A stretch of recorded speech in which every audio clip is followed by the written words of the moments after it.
ನಮಸ್ಕಾರ ವೀಕ್ಷಕರೇ, ರಾಜ್ಯೋದಯ ನ್ಯೂಸ್ಗೆ ಸ್ವಾಗತ. ನಾನು ಪೃಥ್ವಿರಾಜ್.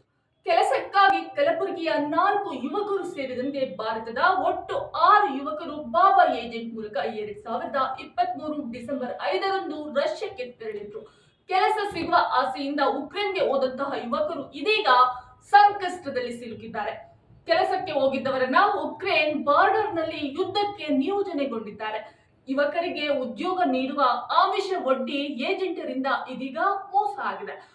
ಮೂವರು ಏಜೆಂಟರ ಪೈಕಿ ಓರ್ವ ದುಬೈ, ಮತ್ತಿರುವರು ಮುಂಬೈನಲ್ಲಿದ್ದಾರೆ. ಇಂಥವರ ವಿರುದ್ಧ ಸರ್ಕಾರ ಕ್ರಮ ಕೈಗೊಳ್ಳುವಂತೆ ಸಂಸದ ಓವೈಸಿ ಆಗ್ರಹಿಸಿದ್ದಾರೆ. ಉಕ್ರೇನ್ ವಿರುದ್ಧದ ಯುದ್ಧಕ್ಕೆ ಭಾರತೀಯರನ್ನ ರಷ್ಯಾ ಕಳಿಸಿಕೊಟ್ಟಿದೆ. ರಷ್ಯಾದಲ್ಲಿ ಯುದ್ಧಕ್ಕೆ ನೇಮಕಗೊಂಡಿರುವಂತಹ ಯುವಕರನ್ನ ಕರೆತರುವಂತೆ ಓವೈಸಿ ಪ್ರಧಾನಿ ನರೇಂದ್ರ ಮೋದಿ ಹಾಗೂ ವಿದೇಶಾಂಗ ಸಚಿವರಿಗೆ ಮನವಿ ಪತ್ರವನ್ನು ಕೂಡ ಬರೆದಿದ್ದಾರೆ.